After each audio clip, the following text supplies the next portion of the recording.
வணக்கம் and welcome back. Iran, Israel and US வந்து இப்போ ஒரு பயங்கரமான வாரில் இருக்குது அப்படிங்கிறது நம்ம எல்லாருக்குமே தெரியும்.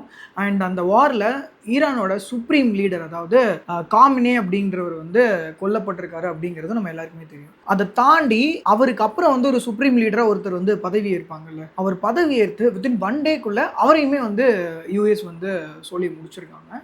ஸோ இதுதான் வந்து கரண்ட் அப்டேட்டாக இருந்தது. இன்னைக்கு மார்ச் ஃபர்ஸ்ட் வீக்கில் வந்து அப்டேட் என்ன அப்படின்னு பார்த்தீங்கன்னா, கிட்டத்தட்ட கடந்த ஒரு 3-4 நாளாக இந்த வார் வந்து நீடிச்சிட்டு இருக்கு.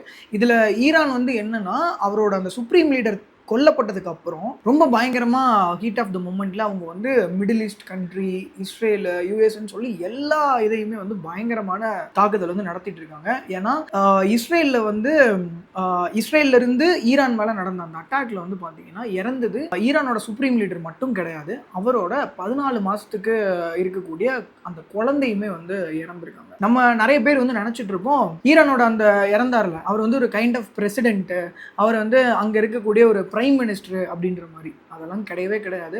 கிட்டத்தட்ட ஒரு 3 டிகேட்ஸா, அதாவது 36 வருஷத்துக்கு மேலே அந்த ஈரானை வந்து ஆண்டுட்டு இருக்கிற ஒருத்தர், 80 வயசுக்கு மேலே அவருக்கு. 1979, அதாவது ஈரான் ரெவல்யூஷன் நடந்தது இல்லையா, அதுக்கப்புறம் 1989 இருந்து இன்னைக்கு வரைக்கும், அவர் கொல்லப்படுற வரைக்கும் அவர் தான் ஈரானை வந்து கம்ப்ளீட்டா தன்னோட ஆளுமைக்குள்ள வச்சிருந்திருக்காரு. ஸோ அந்த அளவுக்கு வந்து ஒரு கண்ட்ரியை தன்னோட கட்டுப்பாட்டுக்குள்ள வச்சிருந்தவர். பிரைம் மினிஸ்டர், பிரசிடென்ட், அந்த ஆர்மி, அதாவது மொத்த அந்த ஒரு கண்ட்ரியே இவருக்கு கீழே தான். ஸோ நிறைய பேர் வந்து அவர் வந்து சின்ன போஸ்டிங் போல அப்படின்னு நினைச்சிருக்காங்க. அதெல்லாம் கிடையாது. அவர் அவ்வளோ பெரிய ஒரு இடத்துல இருக்கிறவர். அந்த முஸ்லீம் மக்கள் இருக்காங்கல்ல, நம்ம முஸ்லீம் மக்கள் வந்து அவர் வந்து ஒரு தெய்வமா போற்றப்படக்கூடிய ஒரு மனுஷன் கூட சொல்றாங்க. ஏன்னா நிறைய பேர் உலகத்தில் இருக்கக்கூடிய எல்லா நாட்டு மக்களுமே ஒரு சிலர்னு இல்லை, ஒரு பர்டிகுலர் பார்ட் ஆஃப் பீப்புள் வந்து என்ன பண்ணுறாங்கன்னா அதுக்கு பயங்கரமான போராட்டம், இன்க்ளூடிங் நம்ம இந்தியா நீங்கள் எடுத்துக்கிட்டா கூட அதுக்கு பயங்கரமான கண்டனம். இந்தியாவில் இருக்கக்கூடிய யூஎஸ் எம்பசி எல்லாம் இருக்குல்ல, அதெல்லாம் வந்து இப்போ பயங்கரமான ஒரு கட்டுப்பாட்டுக்குள்ள இருக்குது. ஆர்மி கண்ட்ரோலில் ஒரு பயங்கரமான ஒரு இதெல்லாம் வச்சு அந்த மாதிரி பண்ணிட்டு இருக்காங்க. ஏன்னா அந்தளவுக்கு இது ஒரு பயங்கரமான ஒரு தீ மாதிரி பரவிட்டு இருக்குன்னு வச்சுக்கோங்களேன். ஸோ இது எல்லாத்துக்கும் கோர் என்ன அப்படிங்கிறது வந்து இன்னுமே நிறைய பேருக்கு தெரிய மாட்டேங்குது. ஏன்னா ஈரான் வந்து அவங்களோட சைல்டு டிராஃபிக்கிங் பண்ணாங்க, அவங்க வந்து செக்ஷுவலி அங்கே இருக்கிற குழந்தைங்களெல்லாம் வந்து கொன்னாங்க, அவங்கள வந்து இது பண்ணிட்டு இருந்தாங்க, அசால்ட் பண்ணாங்கன்னு சொல்லி நிறைய வதந்தி எல்லாம் பரப்புறாங்க. அது மேபி ரூமராக கூட இருக்கலாம், உள்ள என்ன நடக்குதுன்னு நமக்கு தெரியாது. பட் இதோட கோர் என்னங்கிறத நல்லா புரிஞ்சுக்கோங்க. ஈரான்ல இருந்து அவங்க பண்ணிட்டு இருக்கிற நியூக்ளியர் ப்ரோக்ராம், இந்த நியூக்ளியர் ப்ரோக்ராம் வந்து நாளைக்கு உலகத்தோட மற்ற நாடுகளுக்கு வந்து ஒரு த்ரெட்னிங்காக இருக்கும். ஸோ இவ்வளோ சின்ன நாடை வந்து நம்ம இந்த மாதிரி நியூக்ளியர் ப்ரோக்ராமில் வந்து இன்வால்வ் பண்ணக்கூடாது, அவங்க பண்ணுறதை வந்து நம்ம தடுக்கணும்னு சொல்லி ஒரு ப்ரிவென்ஷனாக இதை என்ன பண்ணியிருக்காங்கன்னா, எந்த விதமான முன்னெச்சரிக்கையும் இல்லாமல் டைரக்டாக அட்டாக் பண்ணியிருக்காங்க இஸ்ரேலும் யூஎஸும் சேர்ந்து. இதில் யூஎஸ்க்கு வந்து ஈரான் வந்து இந்த நியூக்ளியர் ப்ரோக்ராமில் வந்து இன்வால்வ் ஆகிறது பிடிக்கல. இதில் எதனால வந்து இஸ்ரேலையும் சேர்த்துக்கிட்டு பண்ணாங்கன்னா, ஸ்டார்டிங்ல இருந்தே இஸ்ரேலுக்கு வந்து ஈரான் இருக்கக்கூடாது, ஈரானுக்கு வந்து இஸ்ரேல் இருக்கக்கூடாது. ஸோ இந்த 2 நாடுமே வந்து பார்த்தீங்கன்னா பயங்கர இந்த பங்காளி சண்டை மாதிரி 2 நாட்டுக்குமே சுத்தமாக ஆகாது. ஸோ இந்த டைமில் என்ன பண்ணுச்சுன்னா, யூஎஸ் வந்து நடுவில் இவங்க தானே இருக்காங்க, இவனையும் கூட சேர்த்துக்கிட்டு இவங்க கூட சேர்ந்து அவனை அழிச்சிடலான்னு சொல்லி அவர் ட்ரம்ப் பிளான் பண்ண மாதிரியே இவரை வந்து சோழியை முடிச்சிட்டாங்க இப்போ தன்னோட கட்டுப்பாட்டுக்குள்ள கொண்டு வரதுக்கு. ஏன்னா அவரை கொல்றதுக்கு நாள் வந்து ஒரு ப்ரெஸ் மீட்டில் இன்னைக்கு நைட்டோட உங்கள் எல்லாத்துக்குமே விடுதலை கிடச்சிருன்னு சொல்லி ஈரான் மக்களுக்கு ஆதரவாக பேசுகிற மாதிரி ஒரு பேட்டியில் வந்து சொல்லியிருந்தாப்புல. ஆனால் அந்த இதில் என்ன சொல்லியிருந்தாருன்னா, இவரை கொன்னதுக்கப்புறம் world's one of the most evil person அவரை வந்து நாங்கள் கொண்டிருக்கோம் அப்படின்ற மாதிரி ஒரு ஸ்டேட்மெண்ட்டுமே அவர் கொண்டதை வந்து பெருமையாக அவர் இதில் வந்து இது பண்ணியிருக்காரு. ஏன்னா ட்ரம்ப் வந்து நம்ம எல்லாருக்குமே தெரியும், அவருக்கு வந்து முஸ்லீம் பீப்புள் அப்படின்னா ஆகாது. ஏன்னா அவரோட ப்ரெஸ் மீட் ஒரு இதில் இப்போ ரீசெண்டாக நடந்ததில் பின்னாடி இருந்து ஒருத்தர் வந்து ஒரு நண்பர் அல்லாஹு அக்பர் அப்படின்னு கத்துவார். உடனே இவர் வந்து வேமா அப்படி அடிக்க போகிற மாதிரி ஒரு மாதிரி பண்ணுவார். ஸோ எல்லாரும் சேர்ந்து அவர் வந்து இது பண்ணுவாங்க. அந்த பையனை இப்போ என்ன பண்ணாங்கன்னு தெரியாது, தப்பிச்சிட்டானா இல்லை அவனை எதுவும் பண்ணிட்டாங்களா அப்படின்னு சொல்லி. ஏன்னா உலகத்திலே one of the most powerful person கூட சொல்லலாம் அவரை. ஏன்னா நினச்சதை வந்து கண்டிப்பாக பண்ணாமல் விட மாட்டாப்புல. இங்கே நினச்ச மாதிரி, ஏன்னா ஃபர்ஸ்ட்டு வெனிசுலாவில் இருக்கக்கூடிய அங்கே இருக்கிற ஒரு லீடரை வந்து அரெஸ்ட் பண்ணி இன்னுமே அவங்களை விடுதலை பண்ணல. வெனிசுலாவை கம்ப்ளீட்டாக யூஎஸ் அண்டர் கொண்டு வந்துட்டார். ஏன்னா எல்லாருக்குமே தெரியும், வெனிசுலா உலகத்திலேயே அதிக எண்ணெய் மதிப்பு இருக்கக்கூடிய, அதாவது ஆயில் ரிசர்வ் வந்து அதிகமாக இருக்கக்கூடிய ஒரு பூமி அப்படின்னா வெனிசுலா தான். ஸோ இப்போ அதையும் கைப்பற்றிருக்காங்கன்னா உலகத்திலேயே பணக்கார நாடு அப்படின்னா நம்ம யூஎஸ்ஐயும் சொல்ல முடியும் ஒரு வகையில். அப்போ இதையும் அவங்க வந்து தன்னோட கட்டுப்பாட்டுக்குள்ள கொண்டு வந்துட்டாங்க. அடுத்து ஈரான்லேயும் அந்த ஆயில் அப்படிங்கிறது இருக்குது. ஆக்சுவலி இந்த ஈரானில் வந்து நிறைய மக்கள் கொல்லப்பட்டது உண்மைதான். ஆனால் நிறைய மக்கள் கொல்லப்பட்டதுக்கான காரணம் என்னென்னா, அங்கே இருக்கிற அந்த வறுமை, அவங்க எக்கானமிக் வைஸ் அவங்க வந்து ரொம்ப டவுன்ஃபால் சந்திச்சாங்க. ஏன்னா உலக நாடுகள் எல்லாருக்கிட்டையுமே ட்ரம்ப் வந்து ஒரு த்ரெட்டன் பண்ணது என்னன்னா, யாருமே ஈரான் கிட்ட இருந்து எண்ணெய் வாங்கக்கூடாது, எங்க கிட்ட இருந்தா எண்ணெய் வாங்கணும்னு சொல்லி ஒரு ஈவன் நம்ம இந்தியாவை கூட ரஷ்யா கிட்ட இருந்து நீங்க ஆயில் வாங்கக்கூடாதுன்னு சொல்லி ஒரு இது பண்ணியிருந்தாரு. எல்லாருக்குமே தெரியும். ஈரான் வந்து ஆயில் மட்டும்தான் அவங்களோட வளமே.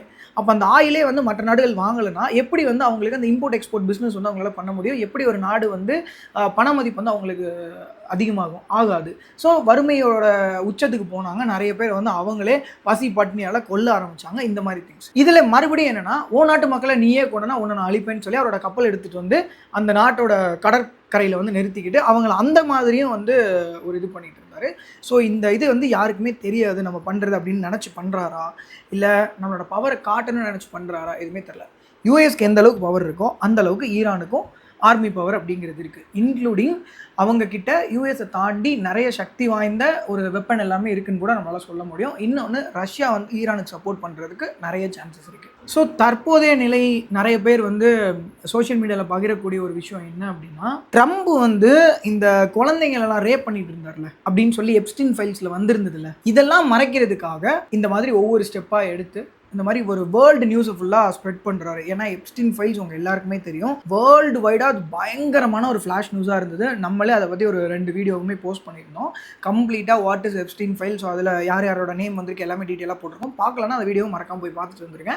ஸோ ட்ரம்போட பேர் தான் அதில் மெயினாக அடி வாங்கினது. ஏன்னா அதில் பேர் வந்து நிறைய பேர் இப்போ உயிரோட கிடையாது. உயிரோட இருக்கிறதுல one of the important person இந்த எப்ஸ்டீன் ஃபைல்ஸில் அப்படின்னா அந்த ஜெஃப்ரி எப்ஸ்டீனுக்கு அப்புறம் ட்ரம்ப் தான். ஸோ அவர் மட்டும்தான் இப்போ இருக்காரு, அதுவும் யூஎஸோட பிரசிடென்ட்டாக இருக்கார். அப்படி இருக்கும்போது அவரோட பேரை வந்து காப்பாற்றிக்கிறதுக்காகவும் இதை வந்து நிறைய பேர் மறக்கணும் அப்படிங்கிறதுக்காகவும் இந்த மாதிரி ஒரு வேர்ல்டு வாரை வந்து கிரியேட் பண்ணி மக்களோட கவனத்தை ஃபுல்லாக இந்த திசையில் திருப்பிட்டு அங்கேருந்து நம்ம தப்பிச்சிடலாம் அப்படின்னு நினைக்கிறாரு அப்படிங்கிறது பரவலாக நிறைய சோஷியல் மீடியாவில் வந்து வந்துகிட்டு இருக்கு. ஏன்னா வெனிசுலாவோட லீடரு, அதுக்கப்புறம் இப்போ வந்து ஈரானோட லீடரு, அடுத்து இன்னும் போக போக யார் யார் என்னென்ன பண்ணுவாங்க அப்படிங்கிறது தெரியாது. அண்ட் இதுக்கிடையில் நம்ம நார்த் கொரியாவோட லீடர் இருக்கார்ல, அவரை வச்சு ஒரு மீம் எல்லாம் போட்டுட்டு இருக்காங்க. ஒரு பையன்கிட்ட எல்லா விளையாட்டு சாமானும் இருக்கும், ஆனால் அவனை மட்டும் யாருமே விளையாட்டுக்கு சேர்த்துக்க மாட்டாங்கன்னு சொல்லி அவரை போட்டு, ஆள் வந்து அவ்வளோ குட்டியாக ஜம்முன்னு பம்ப்ளி மாஸ் மாதிரி இருப்பார். ஆனால் அவரை வந்து பக்கத்தில் போகிறதுக்கே உலகமே நடுங்கும். ஏன்னா அந்தளவுக்கு வேர்ல்ட்ஸ் மோஸ்ட் பவர்ஃபுல் வெப்பன்ஸ் எல்லாமே அந்த பையன்கிட்ட இருக்குது. ஸோ இதில் வந்து இப்போ என்ன சொல்கிறாங்கன்னா, இந்த சோஷியல் மீடியா எல்லாத்துலேயுமே ட்ரம்ப்பை வந்து இவர் கூட மோத சொல்லுங்கள் அப்படின்னு சொல்லி, அவரோட வீரமாக இருந்தால் இவங்க கிட்ட காட்ட சொல்லுங்கள் அப்படின்னு சொல்லி. பட் அவரால் காட்ட முடியாது. ஏன்னா காமிச்சா ஜியாகிரபிக்கல் மேப்லேயே வந்து ஒரு பெரிய மாற்றத்தை நம்ம தலைவனால் கொண்டு வர முடியும் அப்படிங்கிறது நம்ம எல்லாத்துக்குமே தெரியும். அண்ட் இது வந்து இந்தியாவை பாதிக்குமா பாதிக்காதா, இல்லை ஸ்டாக் மார்க்கெட்ஸ் வந்து பாதிக்குமா பாதிக்காதான்னு சொல்லி நிறைய விஷயங்கள் வந்து இப்போ போய்கிட்டு இருக்கு. இதுதான் தற்போதைய நிலவரம். அண்ட் ஈரானோட அட்டாக் வந்து பார்த்தீங்கன்னா இஸ்ரேல் மேலே அவங்க பண்ணதிலிருந்து 100x அதிகமாக இருக்குது. அவங்க குழந்தை, குட்டி, பொண்ணு, ஆணு எதுவுமே பார்க்குறது அடிச்சு நவுத்திட்டு இருக்கான். அவங்க கிட்ட இருக்கிற எல்லா மிசைலையும் லான்ச் பண்ணுறாங்க. ஒரு அந்த ஹைப்பர் சம்திங் ஏதோ ஸ்வங்கின் போது அதெல்லாம் போட்டு அந்த இடத்தையே அதில் விட்டுட்டு இருக்கான். மோஸ்ட்லி அவனுங்களை வந்து பயங்கரமாக அடிச்சுட்டு இருக்காங்க. இன்னொன்று, யூஎஸில் இருக்கக்கூடிய ஆர்மியில் நிறைய ஃபீமேல் ஆர்மி ஆஃபீஸர்ஸ்லாம் இருப்பாங்கள்ல, அவங்கெல்லாம் வந்து கதறாங்களா நிறைய பேர், அது சீக்கிரம் என் பண்ணணும், வீட்டுக்கு நாங்கள் போகணும், ஏன்னா இது ரொம்ப பயங்கரமாக போய்கிட்டு இருக்கு. ஏன்னா 2 சைடுமே பயங்கரமான லாஸு, உயிர் சேதம் 2 சைடுமே பயங்கரமாக வந்திருக்கு. ஈரான் சைட்லேயும் சரி, இஸ்ரேல் சைட்லேயும் சரி, யூஎஸ் சைட்லேயும் சரி. இதில் எதனால மிடில் ஈஸ்ட்டை வந்து தாக்குறாங்க, ஏன் வந்து துபாயை தாக்குறாங்க, குவைத்தை தாக்குறாங்க, ஏன் சவுதி அரேபியா தாக்குறாங்க, நிறைய பேருக்கு ஒரு டவுட் இருக்கும். அது ஏன்னா கிட்டத்தட்ட யூஎஸ்ல இருக்கக்கூடிய சோல்ஜர்ஸ் இருக்காங்கல்ல, அமெரிக்கன் சோல்ஜர்ஸ், அந்த ஆர்மி சோல்ஜர்ஸ் வந்து 5000 பேருக்கு மேலே மிடில் ஈஸ்ட் கண்ட்ரியோட இடத்துல தான் வந்து கேம்ப் எல்லாமே போட்டு நிரந்தரமாக பெர்மனன்ட் கேம்பே அங்கே தான் கொடுத்துருக்காங்க. அதுக்கு துபாய் அரசு வந்து சப்போர்ட் பண்ணி அந்த அவுட்டரில் ஃபுல்லாக அவங்கள வந்து தங்க வைக்கிறதுக்கு நிறைய சப்போர்ட் பண்ணுறாங்க. அப்படிங்கிறதுனால 2க்கும் நடுவில் வேற மாட்டிக்கிட்டாங்களா, இங்கேருந்து தான் இவங்களை அட்டாக் பண்ணுறதுக்கு அவங்களுக்கும் ஈஸியாக இருக்கும். அவங்க கிட்ட இருக்கிற most of the weapons, most of the missiles, most of the tanks எல்லாத்தையும் கொண்டு வந்து இங்கே வச்சுக்கிட்டு இஸ்ரேலை தாண்டி இஸ்ரேலோட சேர்த்து ஈரான் அட்டாக் பண்ணுறாங்க. ஸோ அப்படி இருக்கும்போது இவன் காண்டஃபுல்லாக என்ன பண்ணுறான்னா இந்த சைடு காட்டுறான். இப்போது ஈவன் உலகத்திலேயே ரொம்ப ஹைட்டாக இருக்கக்கூடிய புர்ஜ் கலிஃபாவில் கூட இப்போ அட்டாக் நடந்திருக்கு. பாம் ஜுமேரா எவ்வளோ பெரிய ஒரு சேஃபஸ்ட் கண்ட்ரியில் இருக்கக்கூடிய ஒரு one of the best tourist place, அந்த இடத்தையும் சோழியை முடிச்சிட்டானுங்க.